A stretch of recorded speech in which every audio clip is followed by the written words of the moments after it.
James Chaney, Andrew Goodman, and Michael Schwerner were three names that would ultimately galvanize a nation and provide a major push for the passage of the landmark Civil Rights Act of 1964 on July 2nd.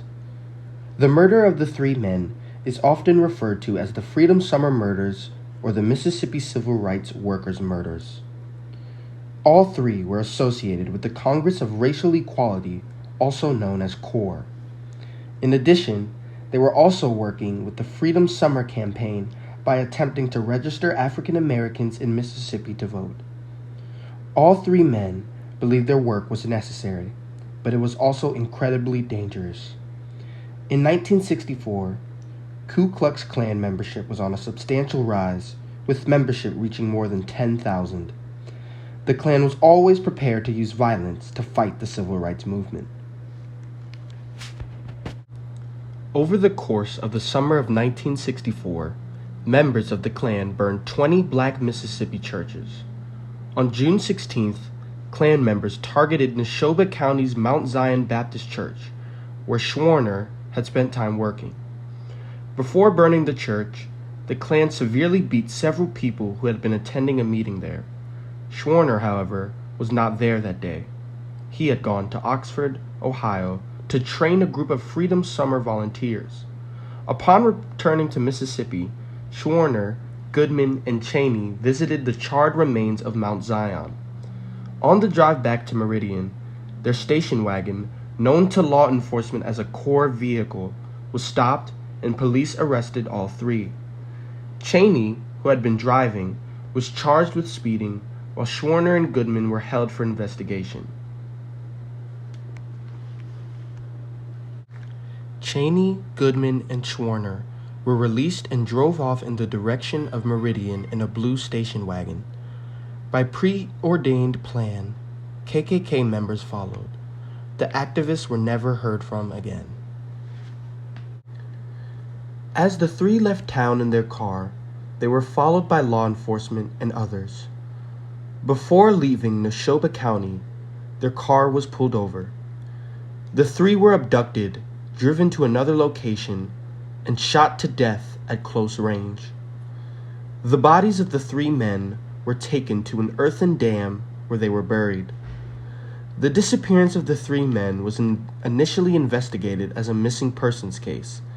The civil rights workers' burnt-out car was found near a swamp 3 days after their disappearance.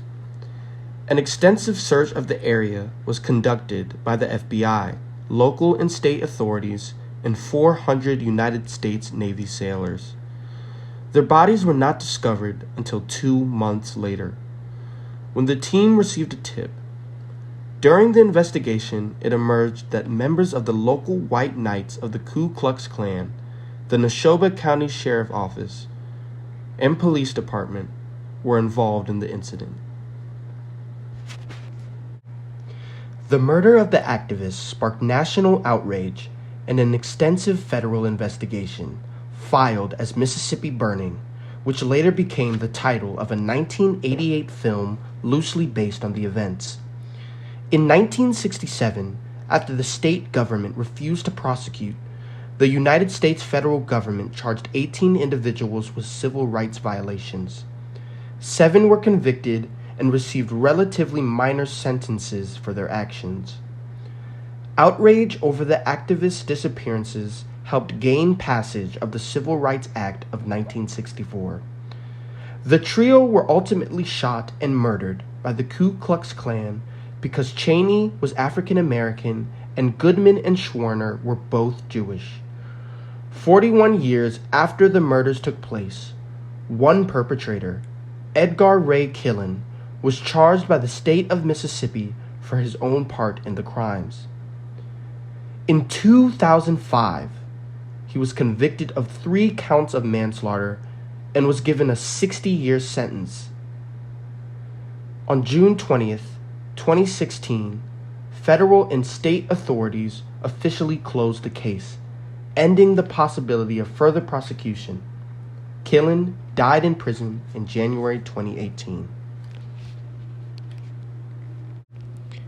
In the end, The Klan's attempt to use violence as a way to stop the progression of civil rights was a failure because these murders would provide a major first step in a quest for freedom.